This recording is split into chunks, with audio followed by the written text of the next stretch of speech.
Dear students, welcome to online classes. Today we are going to discuss about the lesson sound from 8th class physics. Throughout the day we are constantly exposed to different sounds. For example, birds chirping,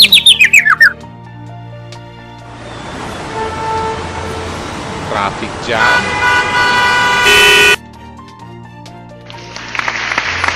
a theater applause.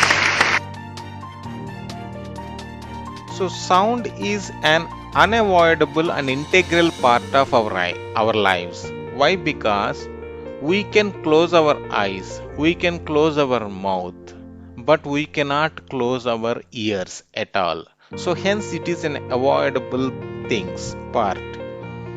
So we are always surrounded by sound. It is almost omnipresent. Sound plays an important role in our lives. It helps us to easily communicate with each other. We are trying to find the answers for the following questions from this chapter. How are these sounds produced? How do sounds travel from one place to another? Are we able to hear all sounds in nature? Let us go to the first part, production of sound. For this, let us go with an activity. 1. Listening to sound and predicting its source. Some feeble barking means dog. It is a dog's sound from some distance. Bell ringing from the school or either temple. Horn sound from a vehicle. Chirping sound from the birds. Gibbering. Monkeys roaring, lions. So we can have different sounds, and as we are gone through all the things, so by our experience we can find the sources also.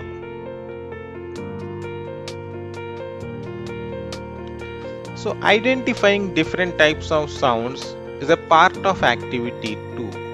Make a student to stand at the blackboard such that his face is turned towards the blackboard, and let us have some sounds and let him find the source.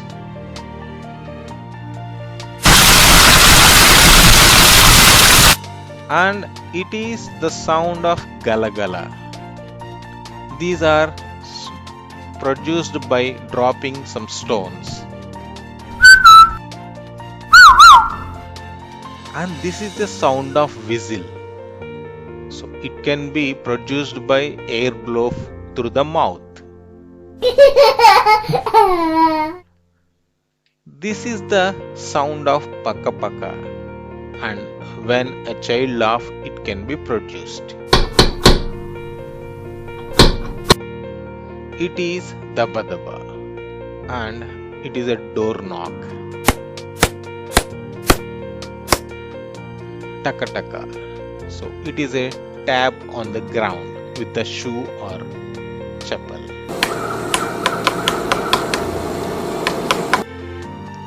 Tapa tapa, and it is a tap on the bench. See, student can able to identify the different types of sounds and how they are produced. Now, how do objects produce sound? That can be done with third activity. And for that, the materials required are a bell, a matchbox and a rubber band, a blade, hacksaw blade, some small size book, and a steel plate with the water.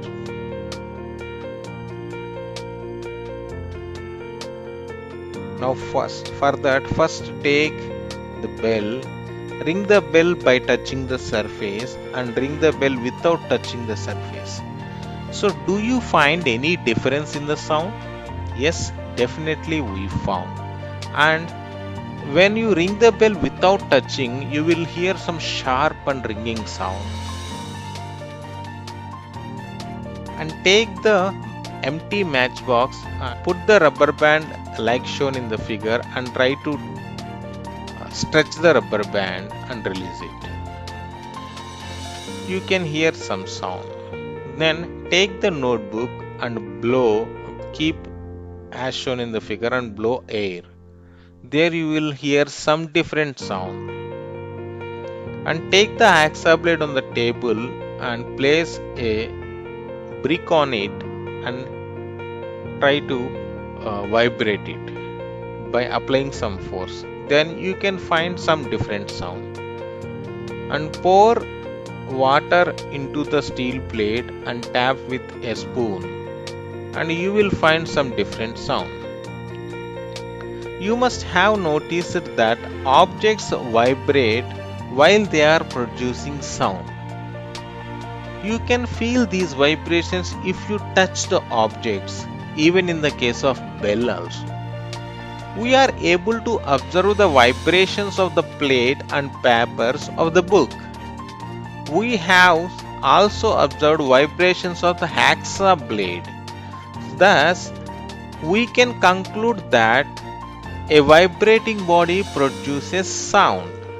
A vibrating body produces sound. Students, I hope you understood how the sound is produced.